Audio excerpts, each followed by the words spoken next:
Hi guys, it's Brooke with SupertutorTV. Today I'm going to share with you 5 tips for avoiding careless errors. Specifically, I'm going to talk about how they emerge on multiple choice tests, because that seems to be a place that a lot of people make careless errors. As you guys know, I specialize in ACT and SAT prep, so that informs a lot of these tips that I'm going through. But these can apply to the tests that you take at school in US history class and AP literature class or whatever you're taking as well. Before we get started, I just want to remind you to subscribe to our channel. All you have to do is click subscribe. It's super awesome and super fun. And the other tip that I have for you is go join our mailing list at SupertutorTV.com if you want to be abreast of the latest and greatest from SupertutorTV, new products, new books, new videos, giveaways, everything fun under the sun.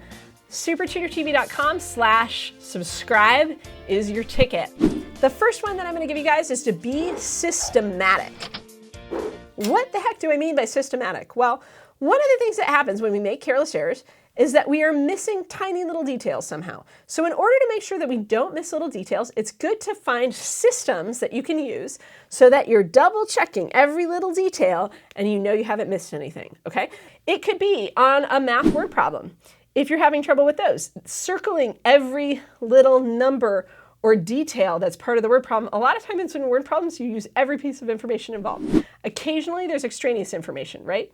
But in any case, sometimes what I like to do is say, have I used it? Have I used it? Have I used it? And before I put an answer at the very end, if there's another piece of extraneous information I haven't used yet, I might take a look at it, whatever is not circled or underlined, and say, do I need that? Does that inform anything? Does it change anything, right? You might find other little systems or other little safety nets that you can build on your own, but whatever they are, make sure that you institute them and you go in with this attitude of, I'm not gonna miss anything. I'm awake, I'm gonna do this, right? And that's gonna help you out. My second tip is double check your answers. This one probably seems pretty obvious. If you have the time, double check your answers. What this means is twofold. One, it means that as you go, you should be double checking answers. On a reading section, it could be going back to the passage to double check your instincts because you're pretty sure something's right, but rather than being lazy, you go back and you double check, right? It's this whole mentality of I want to be thorough and I'm going to double check. And then the other way that this involves itself, other than as you go, this is also a tip for the end of your test. If you're ever taking a test at school and you finish before the rest of the class and you got 10 minutes left, don't just go turn in your papers and twiddle your thumbs, okay? Double check your work. That doesn't mean that you just change an answer because your gut wasn't sure and you were waffling between 2 answer choices and you put A and then you're like, oh, maybe it's C, I don't know. Usually what I found, and there's statistics that show, if you randomly change an answer choice and you have no evidence to back up that change, you usually got it right the first time and you get it wrong the second time. So I don't recommend changing answers like randomly, but if you can find more evidence to support one or the other, that's a good reason to change it. Or if you can find a mistake in your work, that's another great reason to change an answer choice. Or if you do the whole problem cold again, if it's a math problem or something, you get a totally different answer. Sometimes your totally different answer is going to be right. So in any case, the idea is if you've got time, you should be double checking things. Number 3, always consider every possibility. So one of the mistakes that I see students make on multiple choice tests is they get to answer choice A, they think answer choice A looks pretty good. They pick answer choice A and they move on. The problem with this technique is if you missed a little detail, you're not going to have any safety net to know that. If you read answer choice A, B, C, D, maybe even E if you've got it, what might happen is you actually find 2 answer choices you like. And then suddenly you realize, I must have missed something, or this is harder than I thought it was, right? But you're never going to get to that place if you just pick A, okay? So always consider every possibility. If you're taking multiple choice tests and you know you're prone to careless errors, one way to avoid them, read every answer choice, not just till you think you found the answer. Cool? Good. 4th tip is check every word. When you're doing multiple choice answers, you have to make sure that you read every word of the answer choice. A mistake that I see a lot of students make is they read the first 4 or 5 words of an answer choice. They think they sound awesome and they're like, oh, this is totally it. Done, moving on. No, no, no, no, no. If you skip the last 5 words of an answer, you haven't read the whole answer and those last 5 words may be totally false, right? So you've got to read the whole thing.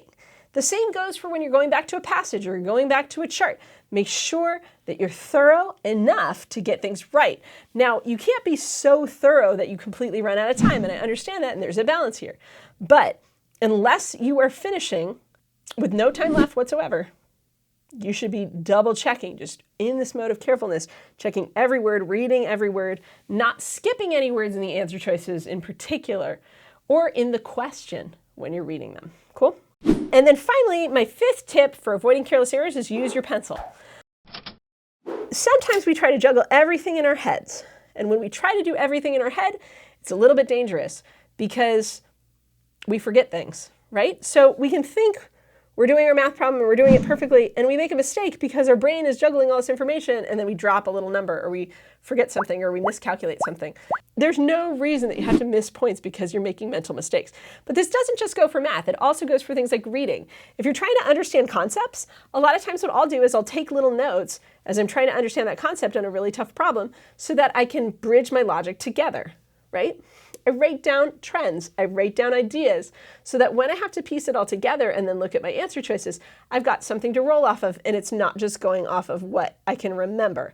So don't keep it all in your head. Use your pencil, take notes, and there's a level of focus that happens too when you engage with a pencil. And that's the other thing that I think helps with carelessness.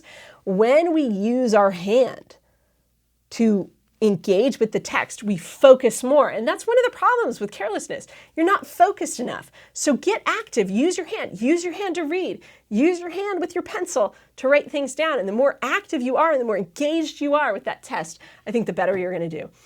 I hope you found these tips helpful. If so, please give this video a thumbs up, subscribe to our channel if you haven't already, go check out our social media, and go check out SupertutorTV.com, our website. We've got lots more fun blogs and tips so that you can reach academic awesomeness. And I will see you all next time on Super Tutor TV. Thanks for watching. Bye-bye.